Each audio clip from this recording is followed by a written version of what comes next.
Ooh, this red lip is doing something for me. How do you like my sexy look? Secretly fishing for compliments. I'm too sexy for my shirt. Too sexy for my shirt. So sexy it hurts.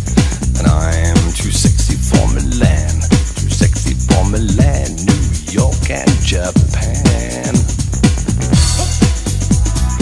Okay, so my hair doesn't blow in the wind. I'm over it. Let's just roll right to the tape. Hello and welcome back to my channel. And why am I sounding so preppy? Because we're talking about books and reading is fundamental. Okay, back to my regular self because that just took a lot of energy out of me. Today I'm going to be briefly discussing 3 books that I've read recently, and all 3 of the books are written by women, all of whom are African. Now I promise you this was not intentional. All 3 of these books possess 2 very important qualities. Number 1, simple yet elegant writing. Number 2, incredible story pacing. For these reasons, these books are masterpieces in my opinion. Now notice I did not mention anything about the storylines of these books or the subject matter, though they are great as well. The reason is that it doesn't matter what you say, it's how you say it. You can have the most amazing, groundbreaking idea, but if you do not know how to present it, how to make those words fly off the page, that story is not going to go anywhere. Now on the flip side, you can have a very mundane storyline, but people are going to want to read it over and over again because you use colorful language, and B, it resonates with them. They can relate to it. And that is exactly what these 3 books do for me in one way or another. I can relate to them. So let's get right to it. Book number 1, Americanah. Now I heard about the author Chimamanda Ngozi Adichie, and consequently her book, from the unlikeliest of sources, Beyonce. No, I've never met Beyonce before, nor do I know her on a personal level.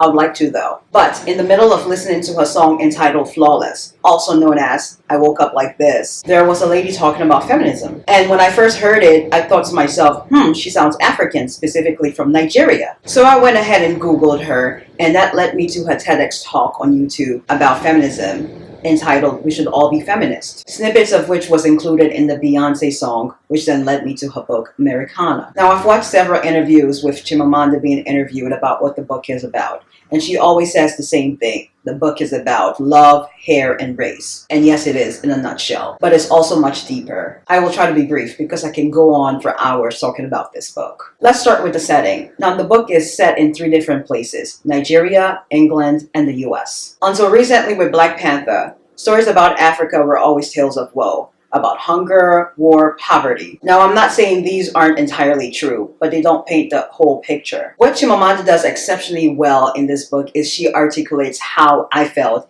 and how I imagine a lot of Africans feel when they first come to the US through her main character, Ifemelo. And she does it with such grace and such humor that I don't think anyone who reads this book who is non-African will find it offensive. She doesn't make one culture right or wrong. They're just mere observations. Also in the book, this unspoken conflict between Africans and African Americans is addressed. And just like in Black Panther, it is not accusatory, making one culture right or wrong. They're just observations again, and it's done in such a way that it just leaves you with questions. Not in a confusing kind of way, but questions that make you want to continue the conversation. Also, at the heart of the story is a love story, which also makes for a more interesting read. I'm Libra, hello. I am a hopeless romantic. Now, there are rumors of this being made into a movie, and I am still waiting for it. They need to hurry up because I would really love to see this movie on the big screen.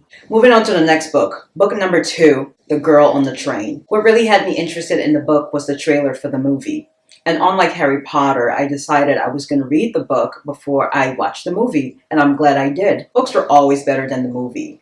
And the second reason was I would have been really confused the same way I was at the end of Gone Girl, the movie, which actually was being compared a lot to The Girl on the Train, except in my humble opinion, I don't really think these books are comparatively similar. The author of the book, The Girl on the Train, is Paula Hawkins. She is from Zimbabwe, which is in southern Africa, and she currently lives in London, hence why the book setting is in London. Now, the story is told in the voices of 3 different women. It addresses the topics of alcoholism and societal pressures for female reproduction by a certain age. And she does it in a very uncanny way. Woman number 1 is an alcoholic. She wants children but is unable to have any, which then leads her to drink, which then leads to her divorce. And bonus, she's also just lost her job due to her drinking. Woman number 2 is married. Her husband wants kids, but she doesn't want any. We later find out the reason for this is because she'd had a child at a very young age when she was a teenager, and the child died in an accidental drowning, but her husband does not know anything about it. Now, woman number 3 is equally married and has a baby daughter. All 3 of these women are connected to the one man. Woman number 1 is the ex-wife. Woman number 2 is his current mistress. Woman number 3 is his former mistress turned wife, the one the man cheated on woman number 1 with, hence why they got the divorce, in addition to her alcoholism. When woman number 2 turns up missing, everybody in the book is a suspect. Woman number 1, the alcoholic, is the main suspect because she does have blackouts when she drinks a lot and doesn't remember anything. Woman number 2's husband is also the other suspect. They always suspect the spouses. It ends up being the man who is linked to all 3 of these women. As it turns out, woman number 2 had been pregnant by that man. And when she told the man about it and threatened to blow everything up and tell everybody, he silenced her. This book is chock full of so many twists and turns. It's unbelievable. It's such a good story and very dark. The movie was so-so. Moving on to book number 3, Children of Blood and Bone. I finished this book back in October while on vacation in Jamaica. Yes, I took a book with me on vacation, as well as my vitamins. The author of the book is 25-year-old Harvard graduate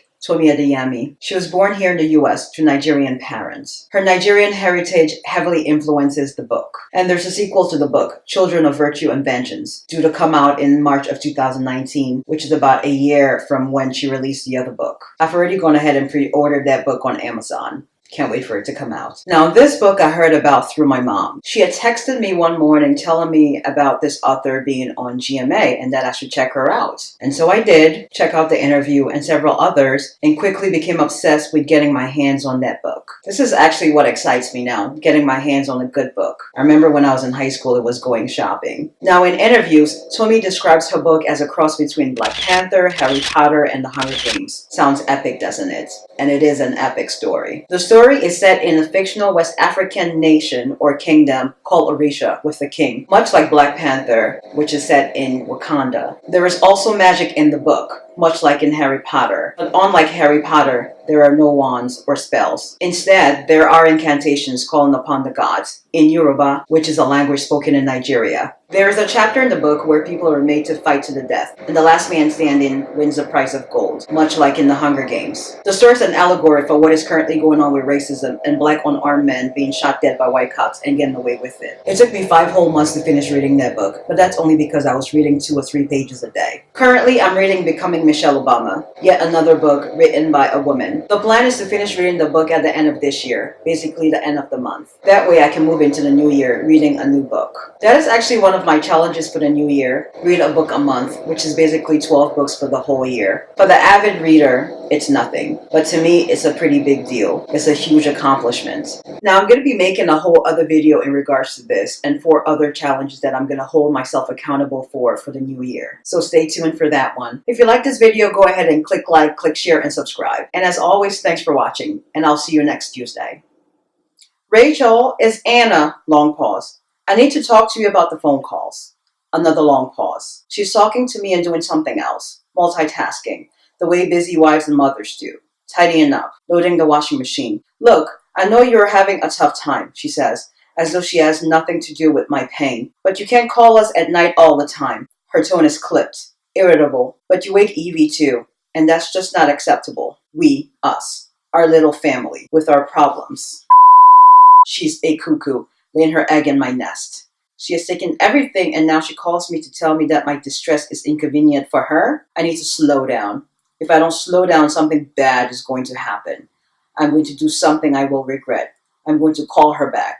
I'm going to tell her I don't care about her and I don't care about her family. I want to know how that makes her feel. I want to call her back and ask her, what does it feel like, Anna, to live in my house, surrounded by my furniture I bought, to sleep in the bed that I shared with him for years, to feed your child at the kitchen table I push my shoulders back and thrust my chest forward, straightening though I need to bend.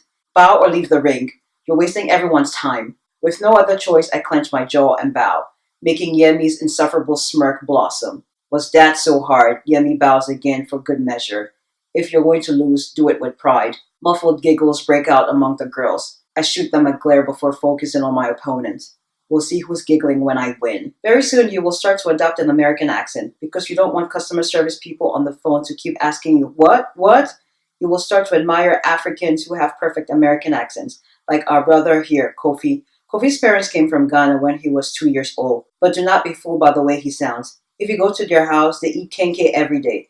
His father slapped him when he got a C in a class. There's no American nonsense in that house. He goes back to Ghana every year. We call people like Kofi American African, not African American, which is what we call brothers and sisters whose ancestors were slaves.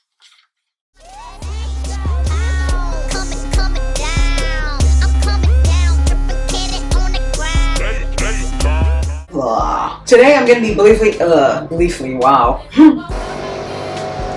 Oh, there is a chapter in the book. Oh, that's like a tongue twister. These three.